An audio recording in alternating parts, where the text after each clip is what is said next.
Berita Indonesia Link, beritanya orang Indonesia. Jangan lupa subscribe ya.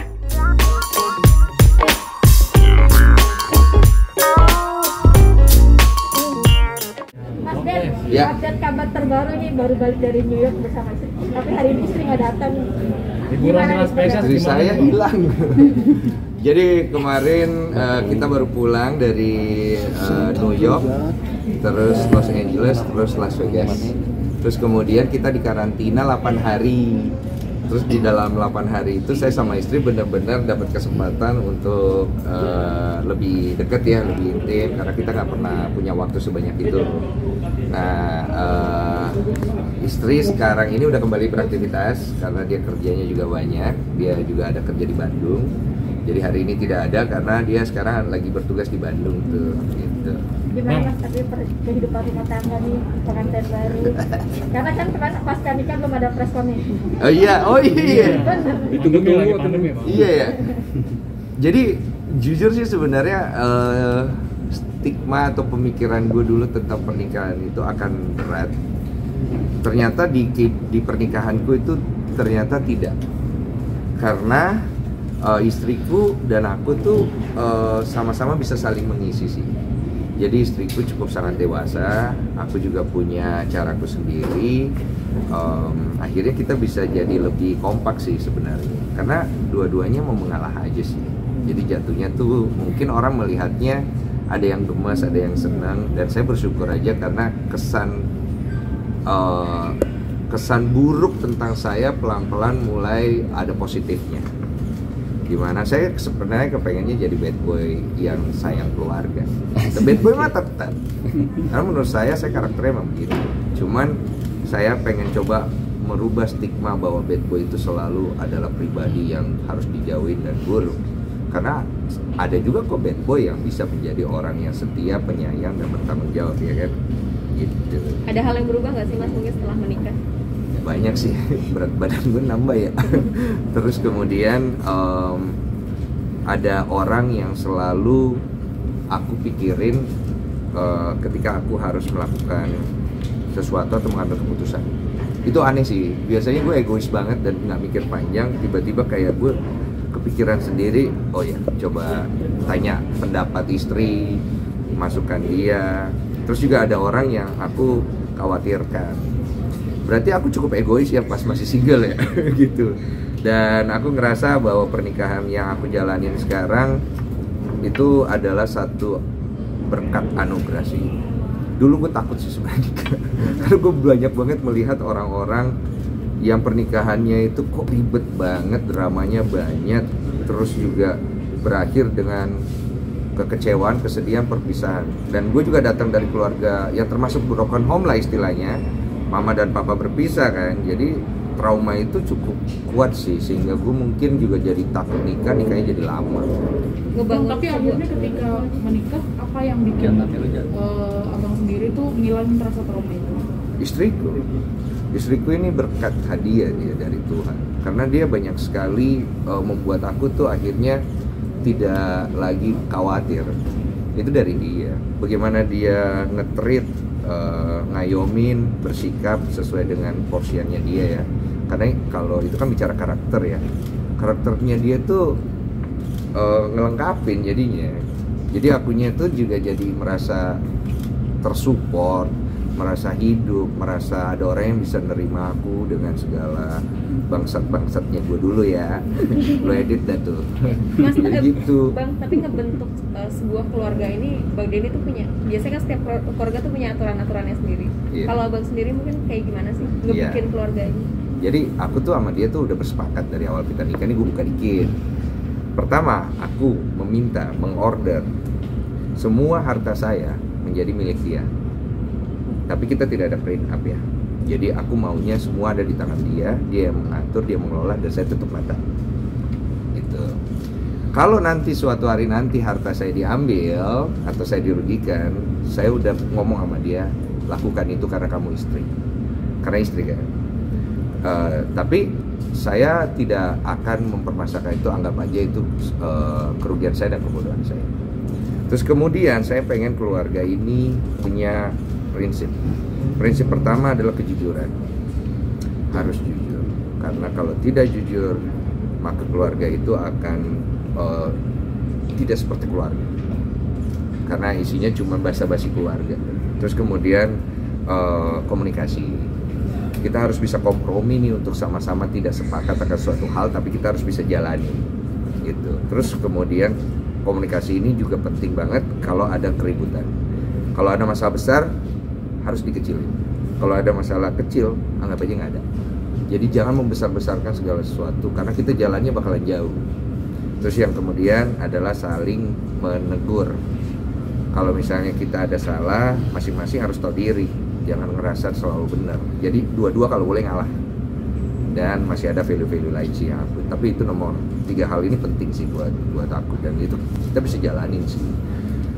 Hampir dibilang nggak pernah berantem gitu jadinya, bahkan kita berusaha berkelahi ya. Saya berusaha mencari masalah dengan istri saya gitu. Berakhir di kamar mandi aja. Untuk momongan sendiri seperti apa? Nah, ada target kan? momongan sebenarnya kita tidak menargetkan, tapi kita berusaha. Jadi dari awal tuh kita berusaha, dengan juga kita melakukan hubungan suami istri, sampai juga kita cek ke dokter ya pasti. Dan semuanya baik-baik saja, tidak ada masalah. Tinggal masalah dari Tuhan aja ngasihnya. Dan kita ikutin waktu itu, karena aku pribadi pengennya sih sebenarnya ikut waktu yang Tuhan kasih, karena menurut aku itu jauh lebih baik sih ya.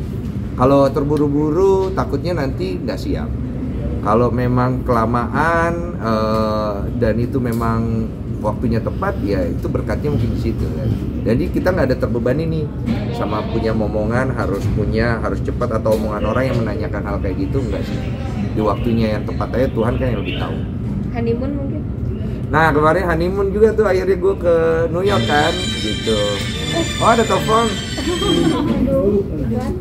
Jadi gue waktu kemarin honeymoon sekalian tuh ke New York, dan gue makasih banget sama Erigo. Karena Erigo mau ngajak istri aku, karena sebenarnya istriku tuh ikut permintaan dari Erigo gitu. Dan jadi aku senang banget bisa ngajak istri jalan-jalan, dan dia juga banyak ngabisin waktu sama aku. Dan aku di situ ngerasa bahwa ternyata menikah tuh menyenangkan, dan jalan-jalan sama istri tuh seru gitu. Bang selalu bikin konten yang menyenangkan sama istri. Mungkin konsepnya gimana sih? Apakah itu salah satu cara untuk menyalurkan keisengan sama istri? Iya Kejailan? Iya, jadi konten-konten gue sama istri tuh ide istri gue tau. Iya, gue didudukin lah. Kaki gue jadi kaki dia lah. Aduh, tapi ya di situ tuh fun ya. Nikah tuh ternyata bisa fun sih. Kalau cocok ya, kalau nggak cocok, lu nggak usah nikah. Ya bahaya. Tapi kan istri katanya dari awal juga nggak kenal sama Bang Denny kan? Iya, awalnya nggak kenal. Tapi kan ya gitu. Lama-lama akhirnya makin ngerti satu sama lain sifatnya kayak gimana. Mas, kebiasaan buruk yang dulu sekarang dari kita udah berumah tangga, mungkin dianggap orang dulu buruk atau kurang baik. Emosional banyak menghilang. Jadi aku dulu kan orangnya emosional ya, apa-apa tuh bawanya ngegas mulu. Dan memang aku berangkat dari background itu. Jadi gue nggak ada nih hukum basa-basi, lo jual gue beli. Tapi setelah gue menikah, emosi gue lebih terkendali sih sebenarnya. Mungkin istri gue tuh menghadirkan positive vibes kan, jadi banyak juga jadi ke bawah sih. Kak Denny, ini kan rumah tangga lo kan belum 100% kejalin ya cintanya nih. Nah, ada hal terkonyol apa sih dari sang istri yang lo selalu pengen selalu umbar-umbar di story lo gitu tuh? Istri gue tuh kan cadel ya, tapi dia pede aja. Terus kemudian dia tuh orangnya susah dijatuhin mentalnya. Dan dia anaknya tuh emang kalau dibilang pede, kepedean enggak juga. Dan dia tuh punya dua sisi. Dia punya sisi sebagai seorang pekerja corporate yang tegas, dan lu jangan macem-macem. Dia punya sisi kanak-kanakan yang kayak orang masih kecil. Jadi menyenangkan aja ketika akhirnya gue ketemu dua sisi ini gitu. Tapi gue jarang sih ketemu yang sisi ini ya, kadang gue gak kerja di kantornya dia ya Pak ya, dan gue gak mau juga ya. Cepet banget, tegas orangnya. Gue seringnya ketemu sisi yang playful. Jadi kita di rumah tuh lebih playful aja. Playful, main, have fun, komunikasi, menyenangkan sih. Bang ada rencana ngajak istri untuk terjun ke dunia entertainment? Dia tuh ada di beberapa film waktu masih umur 10 tahun. Tapi dia memang nggak tertarik dunia entertain. Jadi kalau dia sendiri pribadi nggak tertarik jadi influencer, dia nggak tertarik jadi selebgram, jadi artis, dia nggak ke situ. Dia lebih ke, dia suka di corporate, itu bidang dia, itu passion dia, dan akademis. Dia mungkin mau ngambil S3 kan. Gitu. Kemarin di Amerika ada momen spesial nggak pas berdua sama istri gitu? Apa? Banyak momen spesial, joget-joget di Times Square, orang bego sembari nungguin talent yang lain, itu kan masih nunggu, ngapain ya gitu ya, joget TikTok gitu kan, joget TikTok. Tapi kita jogetnya ada polisi, maksudnya kita izin, soalnya itu kan jalan raya, jadi kita jogetnya pas lampu merah. Akhirnya disuruh tidur di kamar mandi itu gimana sih? Enggak sih, itu sebenarnya dia cuma marah aja, kesal gitu. Tapi kan nggak tidur juga, cuma sama gue gimmick-gimmickin aja. Kesannya gue tidur di kamar mandi, soalnya follower gue tuh emang kampret-kampret. Senang kali kalau aku tersiksa. Mas Denny, bicara soal konten, karena kan sekarang lebih kepada seorang YouTuber nih, konten kreator. Asik. Apa sih yang isu lu kan sering juga viral dipakai media media. Apa sih tujuan lu untuk konten itu? Oh, tujuan gue menghibur diri sendiri. Iya, gue bikin konten tuh untuk menghibur diri sendiri, dan gue bagi, ya lucunya orang terhibur juga gitu. Karena kan sekarang lagi COVID, lagi pandemi, lagi serba susah. Mau ngapain lagi gitu loh sekarang ini kita. Jadi kalau bisa menghibur diri sendiri itu hal yang bagus yang harus kita lakukan. Dan gue senengnya adalah gue jadi produktif.